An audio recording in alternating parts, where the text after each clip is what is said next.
నమస్తే, welcome to Andhraprabha. నేను తేజస్వి. అనకాపల్లి లోక్సభ నియోజకవర్గంలో ఈ పరిధిలోకి వచ్చే మాడుగుల అసెంబ్లీ సీటు వైసీపీకి కంచుకోటగా ఉంది. గత 2 ఎన్నికల్లో కూడా వైసీపీనే ఇక్కడి నుండి గెలిచింది. అయితే ఈసారి మాత్రం టీడీపీ, జనసేన, బీజేపీ ఉమ్మడి అభ్యర్థిపై గెలవడం ఫ్యాన్ పార్టీకి అంత ఈజీ కాదనే టాక్ వినిపిస్తోంది. మరి వైసీపీ ఇక్కడ గెలిచి హ్యాట్రిక్ కొడుతుందా, లేక కూటమి అభ్యర్థే గెలుస్తారా? Let's watch the story. ఏపీలోని అనకాపల్లి లోక్సభ నియోజకవర్గం పరిధిలోకి వచ్చే అసెంబ్లీ సీట్లలో మాడుగుల కూడా ఒకటి. ఈ అసెంబ్లీ నియోజకవర్గంలో మాడుగుల, చీడికాడ, దేవరపల్లె, కే కోటపాడు మండలాలు ఉన్నాయి. దాదాపు 2 లక్షల మంది ఓటర్లు ఉన్నారు. జనాభా పరంగా చూస్తే కొప్పుల వెలమ సామాజిక వర్గం వారు ఎక్కువగా ఉంటారు. ఆ తర్వాత కాపులు, ఎస్సీలు, గవరలు కూడా ఉంటారు.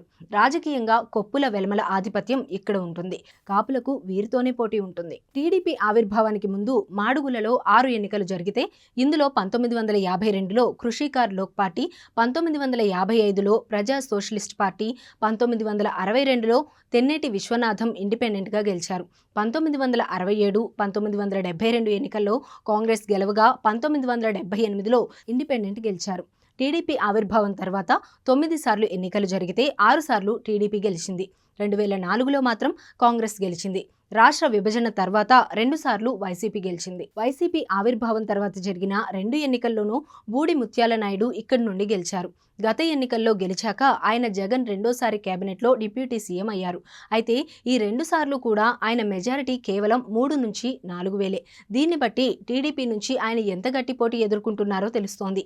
ఈసారి టీడీపీ, జనసేన పొత్తు ఉన్న నేపథ్యంలో వైసీపీ ఎమ్మెల్యే బూడి ముత్యాల నాయుడు హ్యాట్రిక్ కోసం తీవ్రంగా శ్రమించక తప్పేలా లేదు. మరి మాడుగుల జనం ఎవరి వైపు మొగ్గు చూపుతారో చూడాలి.